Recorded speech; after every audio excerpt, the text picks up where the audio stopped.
¿Alguna vez tomaste agua de un río o de un lago y a las pocas horas no tuviste más opción que liberar al Poseidón marrón de entre tus interiores? Y seguro luego te preguntaste, ¿por qué me pasa esto a mí y no le pasa nada a aquel ciervo que toma agua llena de desperdicios y mugre?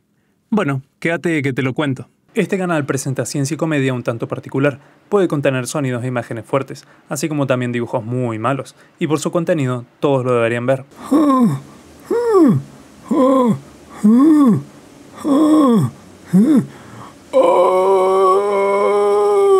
La mano, la mano. Dame la mano.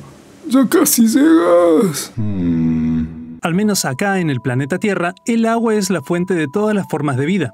Algunas necesitan más, algunas necesitan un poco menos, pero todos de alguna manera u otra la necesitan. Y como ya sabemos, los peces viven ahí. Y algunos mamíferos y algunos invertebrados.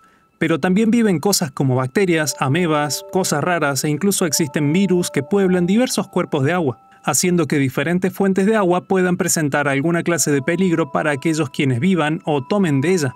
Como el famoso meme de hace un tiempo, el del agua quieta, o mejor dicho, agua estancada, que ganó una gran popularidad debido a que esta clase de agua que se encuentra en algunas cuevas o edificios abandonados presenta altas densidades de microorganismos patógenos incompatibles con la vida, básicamente haciendo que entrar en contacto, o peor aún, tomar de esta agua nos lleve a desarrollar graves enfermedades o incluso la muerte. Y si bien este es un tipo de agua muy particular que facilita la concentración de estos microorganismos, estos bichitos pueden verse en varios tipos de arroyos, ríos, lagos, estanques o incluso el mar, aunque claro, en menores concentraciones. Y si tomamos de esa limpia agua cristalina, también nuestro colon quede limpio después de la hidrobomba que va a pasar por nuestros intestinos. Pero esto no parece ser una regla para todos los animales, al menos no a simple vista.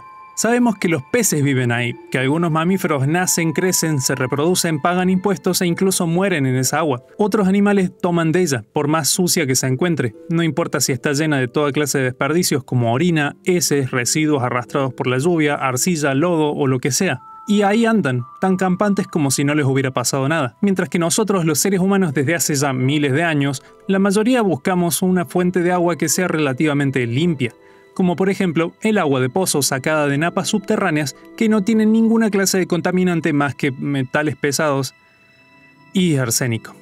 Sí, cambiamos una cosa por la otra. O si no, también es muy probable que si toman agua de río primero la hiervan, o le hagan pasar por un filtro, o le agreguen algún químico como algún coagulante o hipoclorito de sodio, también llamado lejía o lavandina, que logra potabilizar el agua en concentraciones pequeñas. Incluso nos encontramos otros métodos para conservar el agua en forma de otros líquidos, como podrían llegar a ser la cerveza o el vino, porque sí, en su momento era mucho más seguro tomar una cerveza que tomar agua de río. Pero ¿por qué los humanos necesitamos tanto refinamiento en el agua mientras que otros animales no parecen ser afectados por parásitos, bacterias o virus? La respuesta es que en realidad los animales sí se enferman y se mueren todo el tiempo, pero quizás en los documentales que estamos acostumbrados a ver no es tan interesante grabar 2 horas sobre cómo un ciervo toma agua y alguno de ellos quizás se caga encima, se muere y explota. Así que muchas veces este aspecto de la vida animal no es tan publicitado. Por otro lado, otra cosa muy importante que tienen los animales es que se pueden adaptar, y eso nos incluye a nosotros también, los seres humanos. Como bien saben, los animales tenemos a nuestra disposición un grupo altamente especializado de células, y proteínas, y lípidos, y toda esa clase de cosas que buscan activamente defender nuestra vida, algo a lo que le llamamos el sistema inmune. Mucha gente que vive en el campo o que está acostumbrada a tomar agua de manantial o río seguramente comente: yo viví toda mi vida en la montaña tomando agua y culiándome una cabra, y nunca me ha pasado nada por tomar esa agua, ni a la cabra tampoco. Y sí, puede ser, pero es muy probable que al ser niños en algún momento sí hayan tenido algún problema como algún malestar estomacal, pero luego el sistema inmune se adapta, encuentra y batalla con bacterias o virus presentes en diferentes fuentes de agua, dejando un legado para el resto de nuestra vida presente en nuestro cuerpo, en forma de células de memoria. Y esto obviamente aplica a prácticamente todos los animales que tomen esta agua. Quizás puedan llegar a sentir algún malestar en su estómago, o quizás le pasen bastante mal durante varias semanas, o capaz hasta se mueren. Hay muchas ventanas de posibilidades, pero generalmente lo que no te mata te hace más fuerte. No siempre, pero se entiende. Y de hecho, si bien no recomiendo tomar agua de la montaña, sí puede ser muy útil lastimarse un poco, jugar con barro, nadar en el río y toda esa clase de cosas, más incluso si uno es niño, debido a que esto fortalece y crea un buen sistema inmune. Si no, pregúntenle a la gente de la India, vean cómo viven y vean cómo comen, y aún así se mantienen relativamente sanos. Si extrapolamos esto a los animales, es básicamente lo que hacen toda su vida. Toda su vida viven en el bosque, en la pradera, en la llanura, en donde sea. Siempre se lastiman y siempre se sanan.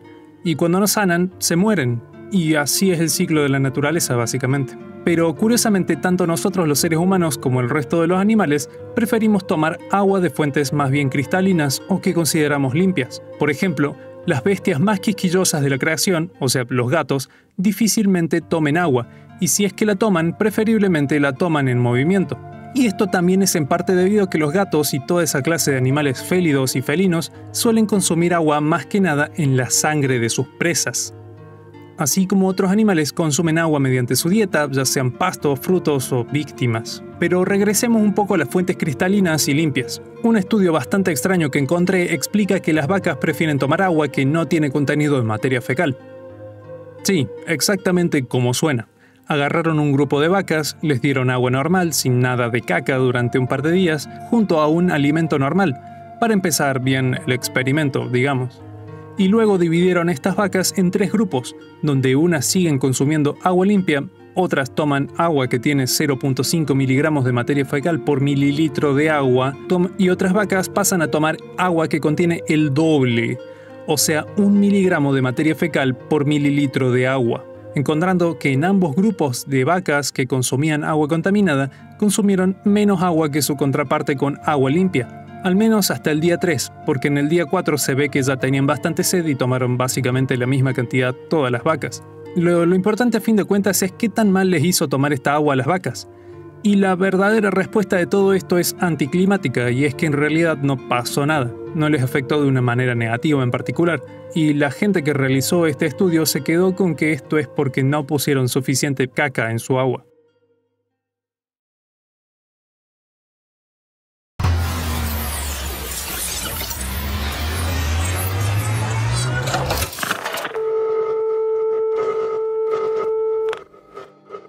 Y ahora, de manera anecdótica, y ya que estamos, les cuento mi historia tomando agua del río. O en realidad la historia en la que yo participé pero no tomé. Porque hace unos 2 años más o menos salí de viaje con unos amigos a encontrar un lugar bastante curioso al que llaman La Ventana. Porque parece una ventana, solo que natural, en la punta de un cerro. Y resulta que no llegamos nunca. Nos perdimos similar a esa montaña que es inalcanzable en Los Simpson. Batallamos por nuestra vida agarrándonos de diferentes tipos de pastos y finalmente volvimos a la civilización mediante un río. Todo esto en menos de 4 horas, pero ya nos habíamos acabado el agua y estábamos bastante cansados. Principalmente porque tuvimos que contemplar la gran idea de un amigo que llevó casi 5 kilos de libros a una travesía en la montaña. ¿Qué clase de libros? Se preguntarán. Libros de japonés práctico para estudiar. No hay remate. Y finalmente, cuando llegamos a un río, mis amigos no tuvieron mejor idea que tomar agua de este río mezclada con un polvo de jugo sabor pomelo, y no les pasó nada por suerte. Así que capaz el jugo en polvo de pomelo mató a todo lo malo del agua, o capaz el sistema inmune se encargó de todo lo malo. Cuestión que nadie murió por suerte. Y si bien es evidencia anecdótica, esto significa que es posible tomar agua de río. Quizás no sea tan malo como se lo imaginen, pero mejor no lo hagan, no, chau.